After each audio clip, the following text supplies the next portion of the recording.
au chef de l'État, on peut.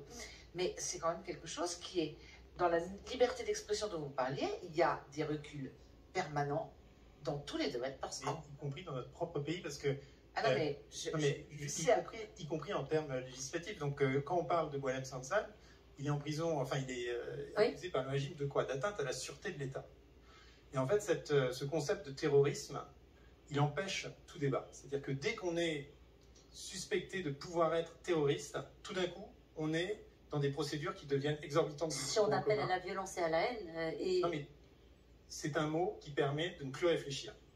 Et en France, on voit très bien comment l'arsenal législatif qui a été développé après 2015 et après les attentats a permis justement, et c'est dénoncé régulièrement, y compris par la Commission des droits de l'homme, de limiter la liberté de manifester, de limiter, de dissoudre des associations au nom, et y compris des associations écologistes d'ailleurs, au nom justement de la potentialité terroriste.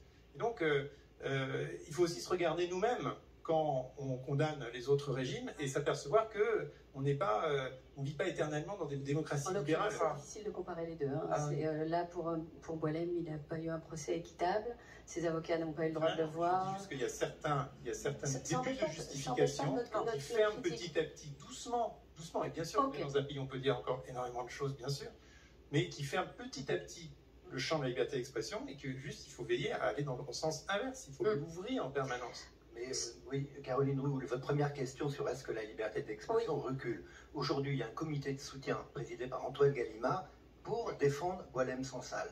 On est en 2025, il y a un écrivain francophone, franco-algérien, qui est emprisonné parce qu'il a écrit et parce qu'il a dit. Donc là, on peut pas. Moi, je suis très surpris de voir en effet une partie de la classe politique dire là, le oui mais justement, encore une fois j'entends le oui mais il s'exprimait dans le magazine Frontières. Vous savez, je vais vous dire une chose.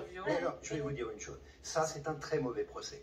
Parce que quand vous êtes désespéré, quand vous n'êtes pas entendu par les médias dignes, eh bien il est possible que vous parliez à des médias indignes. Et je pense que Boualem Sansal, quand on le connaît, je le connais très bien depuis 20 ans, Boualem Sansal n'est pas quelqu'un qui a une intention politique. C'est pas quelqu'un qui a un mouvement, un parti derrière lui. Il n'est pas en effet en train de vouloir attenter à la sûreté de l'État. Il dit ce qu'il pense et pour ça il est en prison. Et ça c'est intolérable et on devrait. Et c'est pas les politiques qui vont le sauver parce que c'est eux qui l'ont d'une certaine manière mis là où il est. Et s'il n'était pas l'auteur d'une critique de l'islamisme, et s'il n'était pas ça, il y aurait des comités d'action, des comités qui manifesteraient sans arrêt pour la liberté d'expression, et c'est quand même quelque chose qui... On a besoin qu'on a peur de toucher une matière.